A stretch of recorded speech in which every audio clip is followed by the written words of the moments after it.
السلام عليكم حبيباتي المتابعات، كنتمنى تكونوا بخير وعلى خير. هاد المره جبت لكم فيديو جديد، ولكن هاد المره على الاتيكيت وطريقه تزيين المائده او السفره للضيوف. وفي حاله ما اذا ما كانش الضيوف تزينيها، انا عطيتك افكار وممكن انك تزيني هاد السفره على حسابك انت وزوجك، ويكون شي عشاء انيق ورومانسي وعلى طريقه يعني احترافيه وبتقديم احترافي، ويكون يعني المنظر ديالها جميل.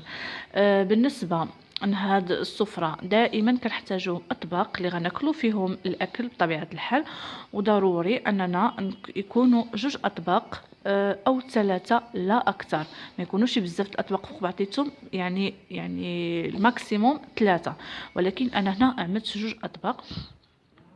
كيكون الطبق الاول يعني اللي كيكون تحتي مره كيكون طبق يعني مسطح. هذا المسطح كناكلو فيه الدجاج او اللحوم او الارز او يعني والفوق منه كيكون طبق كيجي غارق. هذا اللي كيكون غارق كيكون بالنسبه للشوربات. في حاله ما اذا ما كانش عندك في المينو ديالك الشوربه، انك تزولي هاد طبق الشوربه وتعمل لي طبق يكون مسطح، يعني داكلو فيه الاكل من غير شوربه، ويكون صغير على الطبق الاول، ويكونوا كيتشابهوا بعضياتهم الاطباق، ما يكونوش شي اختلاف كبير باش يكون داكشي انيق. بالنسبه لليد اللي كتجي جهه الشمال كتكون فيها الشوكه فقط او شوك صغيره قدامها.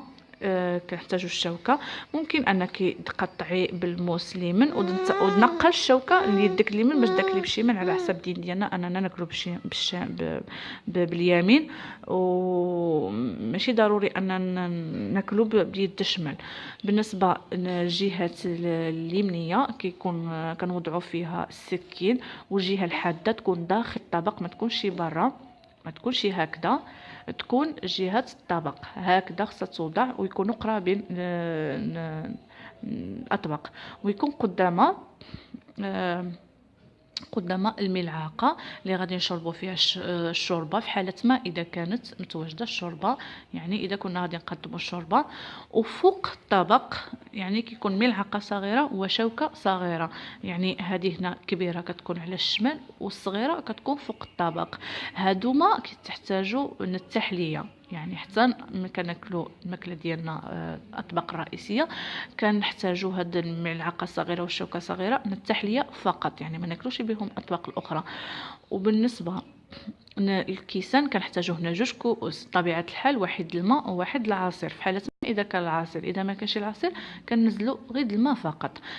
بالنسبه للماء، الكاس الكبير واللي كيكون غارق هو الماء، وبالنسبه للكاس الصغير يعني اللي كيكون حجم الامتلاء ديالو صغير كيكون العصير. والكاس الماء يكون قدام الملعقه، وكاس العصير يكون فوق الشوكه، يعني يكونوا هيدا، ما يكونوش قدام التبصيل او فوق التبصيل، لا يكونوا هيدا قدام الملعقه وقدام السكين، عفوا ماشي الشوكه، السكين. هذا هو طريقه يعني ترتيب السفره. انا هنا استخدمت 4 الاطباق هكذا، يعني يجب نقدموهم يكونوا كيتشابهوا بعضياتهم، نفس الترتيب، نفس السكاكين، نفس الملاعق، نفس الكؤوس، يعني كل شيء فحال فحال، وبالترتيب كل شيء فحال فحال، ما تكون حتى حاجه مقلوبه على اخرى، يعني كل شيء يكون فحال بعضياتو، نفس الاطباق نفس كل شيء. وهكذا كنكونوا يعني زينا السفره ديالنا.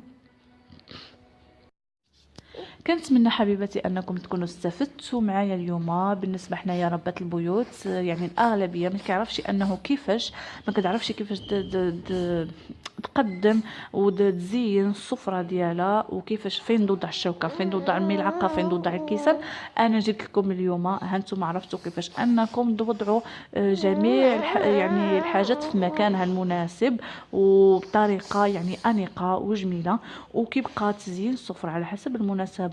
اذا كان مثلا شي عشاء رومانسي، شموع، الورود، اذا كان شي عزومه يعني انكم تزينوها بشي حاجات هيدا جميله.